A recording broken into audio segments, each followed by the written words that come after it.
क्यों बेताल, अब कोई कहानी बची नहीं क्या तुम्हारे पास? कहानियां तो कई हैं, पर क्या कभी ये सोचा है कि साधु को मेरी क्या आवश्यकता है और उसने तुम्हें क्यों चुना है? उसे अपनी शक्ति बढ़ाने के लिए कुछ कर रहा है और उससे मेरे राज्य में भी खुशहाली आने वाली है। ओह, ये बात है।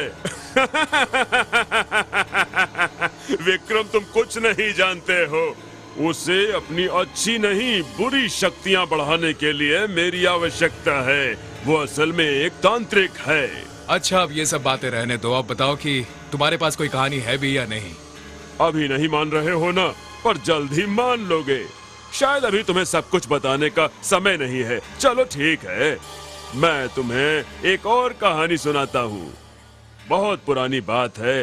बाली द्वीप पर दो सौदागर रतन और मदन रहते थे। दोनों मित्र होने के साथ साथ साझीदार भी थे। एक दिन की बात है। आज का दिन बड़ा अच्छा था। हमारा धंधा भी बहुत अच्छा रहा।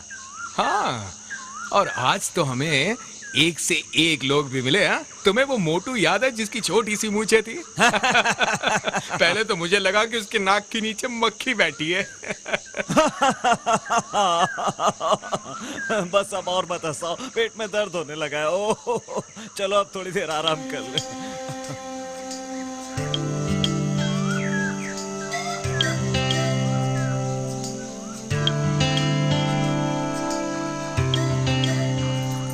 आओ गिने कि आज हमने कितने पैसे कमाए हैं, फिर हम इसे बराबर बराबर बांट लेंगे, ठीक है? ठीक है, पर पहले हम कुछ खा लेते हैं। तुम्हें भी तो भूख लगी होगी ना?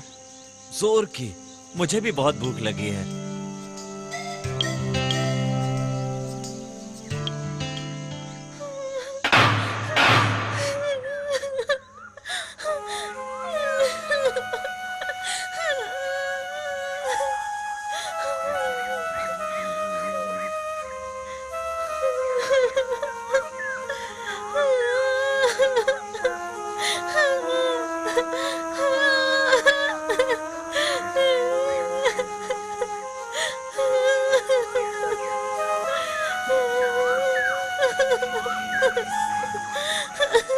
तुम कौन हो देवी, और रो क्यों रही हो तुम?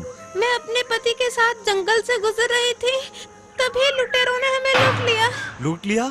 क्या इस जंगल में लुटेरे भी हैं? हाँ, उन्होंने मेरे पति को मार डाला। मैं अब बिल्कुल बेसहारा हो गई, मेरे पास पैसे भी नहीं। हे भगवान, तुम्हारे पति के लिए हमें बेहद अफसोस है। अच्छा, अब तुम क्या करोगी? अब तुम यहाँ से कहाँ जाओगी? अपने मायके जाओगी या ससुराल जाओगी? कहीं नहीं, मैं तो अनाथ हूँ। हमारी शादी हाल में ही हुई थी और अब तो मेरा कोई भी नहीं है। घबराओ मत, हम तुम्हारी मदद करेंगे। हम इसकी मदद कैसे करेंगे? सुनो, हम इसे पैसे दे दें?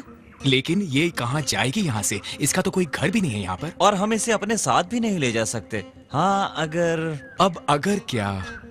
अगर हम दोनों में से कोई शादी कर ले। लेकिन इससे कौन शादी करेगा? और ये शादी करना चाहेगी भी या चलो नहीं? उसी से पूछते हैं। हम ये सोच रहे हैं कि हम तुम्हारी मदद करना चाहते हैं, लेकिन हम तुम्हें साथ तो नहीं ले जा सकते ना, इसलिए मदन तुम ही बता दो। देखो, इस समय ना तो तुम्हारा कोई सहारा है और ना ही तुम्हारे पास कोई घर है, इसलिए अच्छा होगा तुम शादी कर लो। फिर से शादी? लेकिन मुझसे कौन शादी करेगा? हम में से एक। हम पर्ची पर अपना अपना नाम लिखकर मिला देते हैं। तुम पर्ची खींचना, जिसका नाम लिखा होगा वही तुमसे शादी कर लेगा।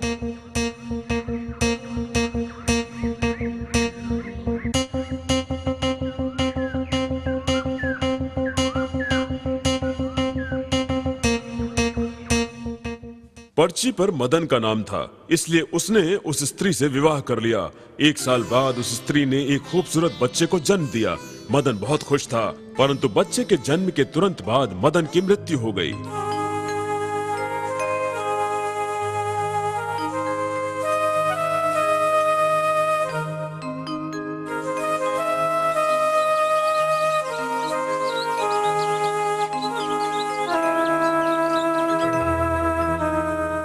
मदन की मृत्यु के बाद वो रतन के पास गई और जायदाद में हिस्सा मांगा, तो रतन ने मना कर दिया।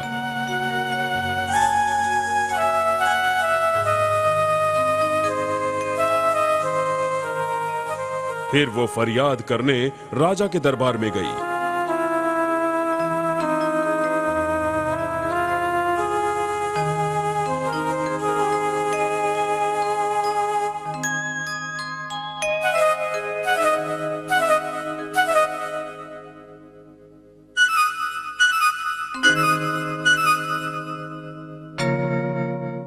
राजा ने पूरी बात सुनी और फिर अपना फैसला सुनाया।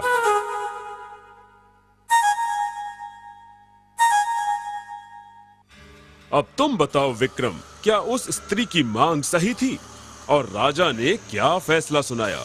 मदन और रतन दोनों ही व्यापार में साझेदार थे और दोनों ने औरत से अपने पति को चुनने के लिए कहा। मतलब दोनों पर उसका बराबरी का हक था। उसकी मांग बिल्कुल सही थी और राजा ने भी यही फैसला सुनाया था। बिल्कुल सही जवाब विक्रम, लेकिन तुम समझदार होकर भी बेवकूफ हो, भूल भी जाते हो।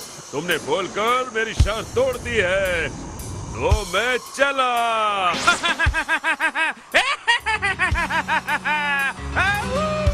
तुम नहीं जा सकते बेताल, मैं तुम्हें जाने नहीं दूंगा बेताल।